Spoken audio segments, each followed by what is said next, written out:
Well, we're back one final time here for the 2019 edition of the Knoxville Nationals. My name is Mike Mallett from DirtTrackDigest.com, alongside Jeremy Elliott and Ryan Hand from SprintCarUnlimited.com. And the finale of the Knoxville Nationals is in the book. David Gravel pulls off the sweep, wins the Capitani, wins qualifying night, and wins the 50-lap AMain here tonight. Logan Schuchart finishes second, Darren Pittman, Tim Kading, and Aaron Reitzel. What an interesting race, I think is the only way to say it, in the terms of what lines where guys had the run, the line. It wasn't the bottom that we've traditionally seen here. It was hammer down, get up on the top, and go. Yeah, but I mean, David Gravel could run it better than anybody. I thought through the first and second corner he could do some damage. He also did some damage down there to get to the front in the first half of the race. He did what he had to do. He was the best car all week. You know, this winning all three is starting to be a trend. Yeah. You know, Brad Sweet did it last year, so you know, maybe Donnie Schatz should start running a Capitani, albeit I don't think that's going to happen. But, you know, David Gravel was the best car all week, and the best car won. Yeah, I think the other guy we have to talk about, David Gravel obviously won it, but Logan Schuchart, what a drive. He had to run Hard Knocks Friday night and came up through the field and got second. Logan kind of bided his time on the bottom, kind of like the Shark Racing normally does, and he hung around there at the end. I didn't even realize he passed Pittman on the last lap, but great job for them. Good run coming off of a, you know, kind of a not a disappointing Kings Royal, but a semi-disappointing leading and running second. So two big runs for them guys, a lot of good money at two big races. And we talk about Darren Pittman. He was happy afterwards. It was the first time he's finished on the podium here at the Knoxville Nationals. Now, I think we got to kind of shift our attention here to the guys that we expected to be at the front that weren't at the front. We didn't see Brad Sweet in the top five, and we did not see Donnie Schatz. No, Donnie had a problem early on. I'm not quite sure what it was yet. Maybe Ryan found out he was walking the pit area. You know, Donnie got some gratis laps, I think, in the work lane, and where he probably should have been out of the race. Talking to some of the officials, they were kind of, nobody knew why an extra lap was taken, but he did get out. He came up to ninth. He just wasn't really good all week. He had the problem with the motor a qualifying night, and then tonight he really didn't go anywhere, and he was hanging around 18th and pulled up, and then he brought out the caution. Something was amiss. They got it straightened out, but just never was a factor. Brad Sweet never was a factor. Got up to fifth.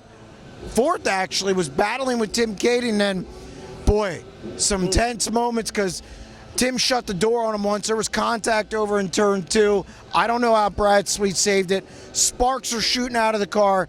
He did finish, but definitely not as good as he was last year. I think you had a pretty good look at that down there in 1 and 2. Yeah, it was, I don't know how Brad did not go over. He bounced. He did everything but go over, and like you said, it was brakes were glowing. He did a tremendous job keeping it on all fours because the cushion was quite clumpy. When you got in it, it did some damage, and I think that's actually what happened to Donnie. Talked to one of his crew guys, and he said they got actually clumps of mud came in between the panels by his throttle pedal and actually had the throttle pedal hung up. And that's a big problem here. Obviously, you need to be able to control the speed and things going that way. We can talk about the rest of the top 10. Brad Sweet getting 6th, Sheldon Hollenshield 7th, James McFadden, not a bad run for him, finishing in 8th, getting Donnie Schatz 9th, and Gio Selzy finishing in 10th. So some of the guys were able to move forward a little bit, but I think the word technical track, you know, we kind of talked about a little bit earlier, but it was a very technical track. If you made a mistake, things could go bad very quickly, which was weird that it didn't, though. There was no cautions in this race other than the brake. You know, we were talking down in turns 3 and 4, and Neil, your friend Neil from Area Auto Racing News, he talked to the Duncans, one of the Duncans who prepped the track here, and they said they need new clay. They haven't had new clay since 2009. They got clay, but they've kind of used it all up.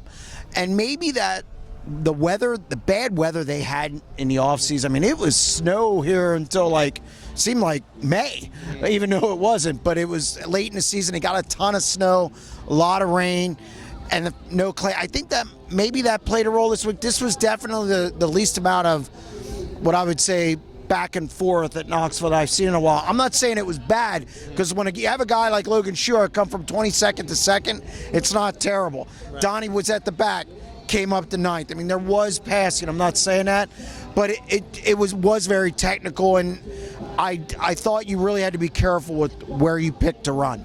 Yeah, I'd agree with that. I mean, and watching the cars out there, if you missed at all, you were gonna lose a ton of spots. It was quite momentum-ish. Like even on the bottom, if you missed the bottom and guys would freight train you, the top you had to be very technical just to stay out of the clumps, and yeah, I think the reason there was no yellows is it was the best 24 drivers here. Yeah.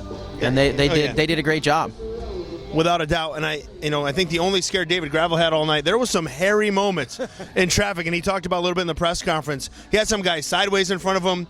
Nobody went over. I mean, Ian Matson almost put it in the fence over in 4 when he was right in front of Gravel. So it wasn't all just, hey, I'm out in front and I'm leading. He still had some things to worry about.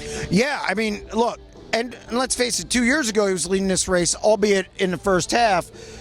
The motor blew. So you're always wondering about that. It was one of my questions in the press conference. He said, I was thinking about this and that. But he said they went over this car with a fine-tooth comb a ton this week. I mean, he mentioned a bunch of things. This wasn't a walk in the park for him earlier in the week. Had a shock fall off during the Capitani. Had some stagger issues when he won his qualifying night. So they went over everything. They, as he said, dotted their I's, crossed their T's. Now, you brought up something in the post-race press conference while we were waiting for them to come over. Is David Gravel elite? But it's a fair question. It's a fair question because he has 2 National Open wins. He has a Silver Cup win. He has a Knoxville Nationals win. Is he elite? Now, my only thing that I would want to see on the resume per se is a championship. We've talked about he's got enough wins with the Outlaws, but a championship is something I think you need to bump it over. Now, obviously, Brad Sweet, we talk about the Knoxville win, Kings Royal win. Those are huge victories, 2 of the 2 highest paying races. So I'm going to have to say I'm on the bubble on it. I'm on the bubble, and this will be interesting. Let's hear what you got to say. I think he's an elite driver right now. I think elite as in over time. I think that he had the one thing it's weird about him is he hasn't been with a team very long. Like they have a lot of success. It's like how can you get rid of a guy that has this much success? But it's like it's just kind of weird because he is such a successful driver. He doesn't end up with a team. I'd say let's see the longevity of this thing because that car is operating right now. The last month and a half they have been really good.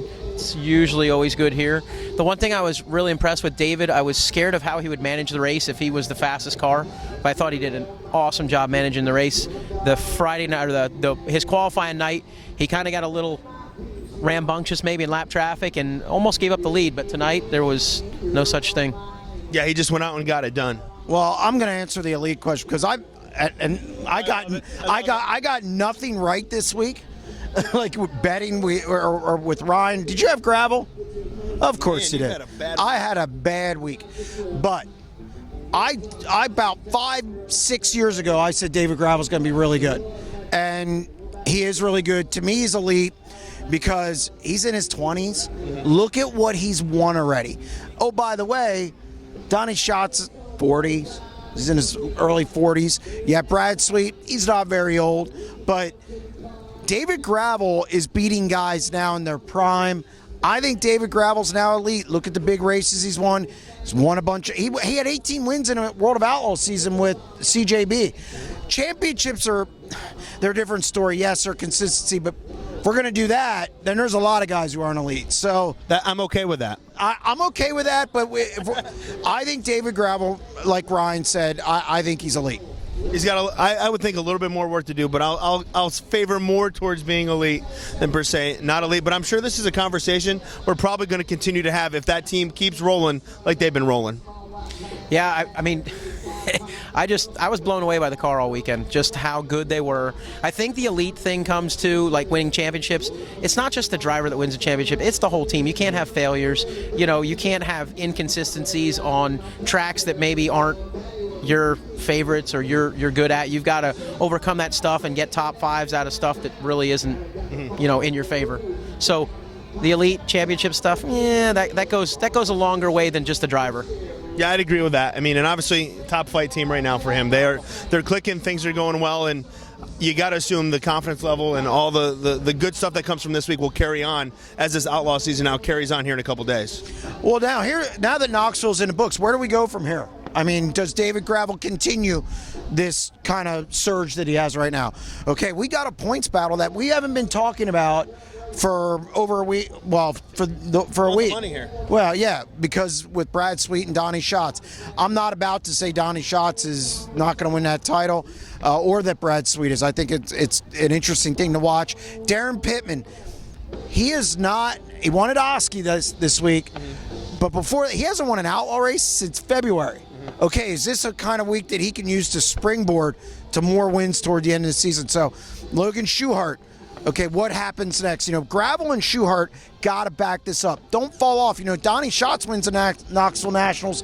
He keeps going. He keeps winning. So it'll be interesting to see how those two drivers perform from here on out. So obviously a lot to talk about coming out here at the Knoxville Nationals. Again, David Gravel, the big winner. Logan Schuchart finishing in second. Darren Pittman third. I think that'll about do it for us here from the 2019 edition. It's been a great week for you. We hope you enjoyed the videos on SprintCarUnlimited.com as well as on DirtTrackDigest.com. And hey, have a safe week. Have a great week. And now it's time for us to get the heck out of here.